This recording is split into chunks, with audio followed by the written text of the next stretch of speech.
Muito bem, estamos aqui na Polícia Militar de Paranatinga, onde a gente veio buscar informações de uma ocorrência que aconteceu em Santiago do Norte. Olha só, uma ocorrência um tanto quanto inusitada. Pois é, um enxame de abelhas acabou atacando uma comunidade ali em Santiago do Norte, uma região da comunidade de Santiago do Norte. E olha, na verdade as informações dão conta de que um senhor que tinha um criame de abelhas em Santiago do Norte, acabou fazendo o manuseio e aí perdeu o controle da situação. Quem vai contar mais sobre essa história é o comandante aqui da 2ª Companhia de Polícia Militar de Paranatinga, Capitão Farias. No dia 2, no dia das eleições, houve uma solicitação da guarnição de Santiago do Norte. Uma pessoa foi manipular uma colmeia de abelhas e acabou saindo do seu controle e atacando pessoas que passavam ali pelo local, animais também das propriedades.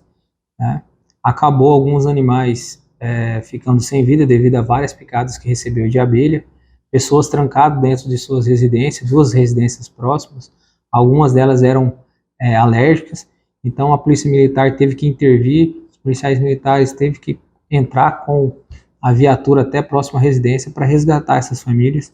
Policiais militares também foram picados das abelhas, mas todos conseguiram aí sair ilesos, demonstrando aí coragem da guarnição policial de tirar aquelas famílias e levaram elas até o quartel para passar esse enxame e depois eles retornaram às suas residências. O cidadão foi mexer com a abelha naquela casa ali, ó. Não sabe trabalhar, a abelha se lastrou, matou animal, galinha, cachorro. O vizinho dessa casa a gente já conseguiu retirar daquele com a família dele já pro quartel, em segurança. Agora vamos pegar o pessoal desta casa aqui, muita abelha pelo terreno. É o pessoal que tá com a casa fechada aí, pra salvar o mesmo aí, tendo em vista que tem um senhor de problema no coração. Aí, comando, graças ao bom Deus aí, conseguimos resgatar 2 famílias, uma mulher com uma criancinha, um bebezinho. Esse senhor aqui tem problema de saúde.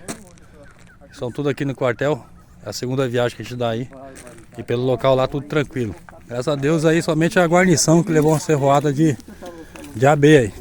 A Polícia Militar, ela atua em vários segmentos aí, não só na repressão ao crime, mas também ajudando e auxiliando a população de Paranatinga.